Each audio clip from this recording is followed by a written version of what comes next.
Hello. Today I will mostly be planting potatoes. Been asked a little bit about the technique we use for growing new potatoes. We grow new potatoes in sacks.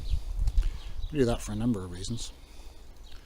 One of them is it makes them unbelievably easy to earth up because you plant them in a rolled down sack in 6 inches or so of homemade compost. And as they grow, once the top growth is up to about sort of 9 inches, unroll the sack a bit, top up with a bit more homemade compost, and so on. When it's time to harvest, lift up the whole sack, pop it in a wheelbarrow, slit it open with a knife, pick out the potatoes, wheel the wheelbarrow away, and pop all the leftover compost onto one of the raised beds. Very simple. It also means that I can start them in one of the greenhouses. This one here, which will grow tomatoes this year, but I haven't planted those out yet. So I can pop the sacks in that greenhouse, get them off to a good start, and then when I want the greenhouse for tomatoes, because the weather's warmed up, I can move the sacks outside, and I get my new potatoes probably 3 or 4 weeks earlier than I would do otherwise. So what I'm going to cover is how to tell that you're chitted, lovely bit of technical term there, sprouted. New potatoes are ready for planting. Have a quick look at our composting arrangements, and then I'll show you the technique for popping them in sacks. Shouldn't take too long. Come on, let's go and have a look. These are our new potatoes. First though is a variety called Home Guard. And people have said, well, how do I know when they're ready to be planted up? Well, you can see they're really starting to develop some leaves, and they're greening on the shoots. Now people will sometimes say to you, wait for an inch of growth or some sort of notional hardline number, and I don't find that simple rules always apply. For me, the weather's warming, I want 2 or 3 shoots, maybe 4 on each potato. When the shoots have got to a decent size so I can see they're developing, what I'll do is I'll go around, any that are on the bottom or too far down the sides, just rub them off. So I've got there 1, 2, 3. I'm going to take off one of those middle ones to space them out and leave 1, 2, 3, 4. So that little one there can be rubbed off. There we are. That 1 seed potato ready for sack planting. That's about probably 2/3 of a composter full. Tend to rot down to about 250 litres. And we got more than 15 of these. So 3,000 litres of good compost, all of which will go back into our growing area through the year. So I will use a few of these to fill the sacks for our new potatoes. The sacks are waste, so they've come from things like chicken feed, and when I come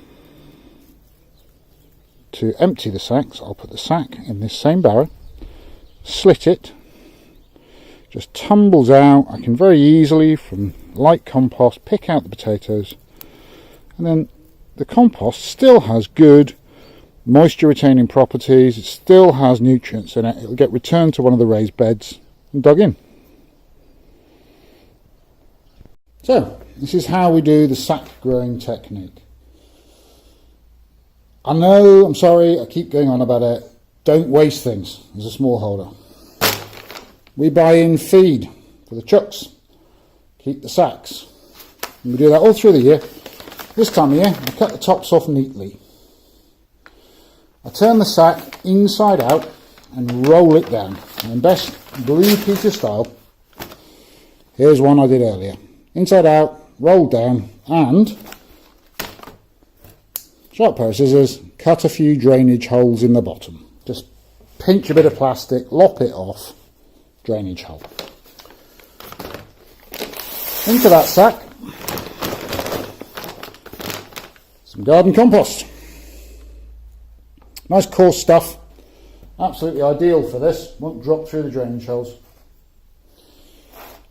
We take our prepared seed potato with 3 or 4 shoots on the top, nestle it down into our 6-ish inches of compost, and I like to use a coal shovel because I find big spades too big, trowels too small. Cover it up well.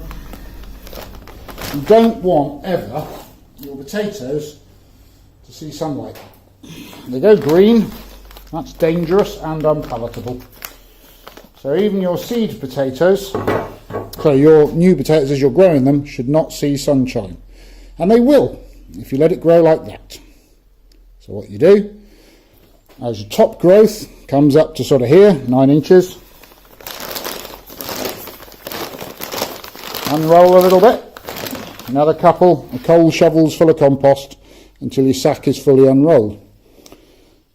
And once you see your potato flowering, and that says there are small new potatoes in there ready for harvesting. Leave it a bit longer, they'll get a bit bigger. The harvesting technique is incredibly complicated. Pick it up in the wheelbarrow, slit the side of the sack gently, so no chance of fork tines going through your potatoes, etc. Dump the whole shebang into your wheelbarrow, pick out the potatoes, pop the rest of the compost on a raised bed.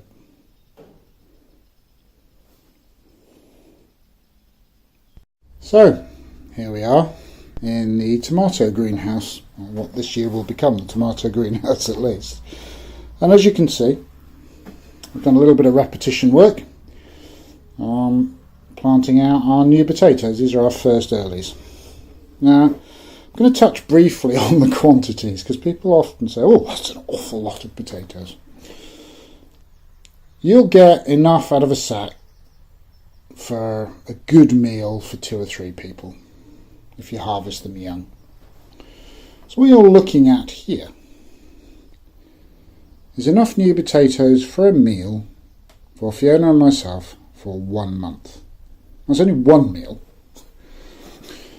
Self-reliance, self-sufficiency does require a quantity that often seems heavy. Now actually, these earlies probably cover us for at least a couple of months because we won't eat them every day. But you get the point that I'm trying to make. You know, if you're trying to be self-reliant in this stuff, you have to sort of think through the numbers, and the answers are often surprising. But anyway, that's our little technique for early potatoes. These will get off to a nice warm start, and as soon as I need the greenhouse for tomatoes, I can pop them outside and they should already be sprouted, so they should have gained a few weeks for us. Hope that's interesting. If you find this sort of content useful, please do click the subscribe button to the channel, click the little bell sign and you'll hear about all the new postings that we're going to do, and click us a thumbs up, thumbs down, or leave us a comment. It really matters to us that, you know, people let us know if they're finding this stuff right, if it's too long, too short, what have you. So, I'm off to get on with the next chore. You have a wonderful day, and we'll talk soon.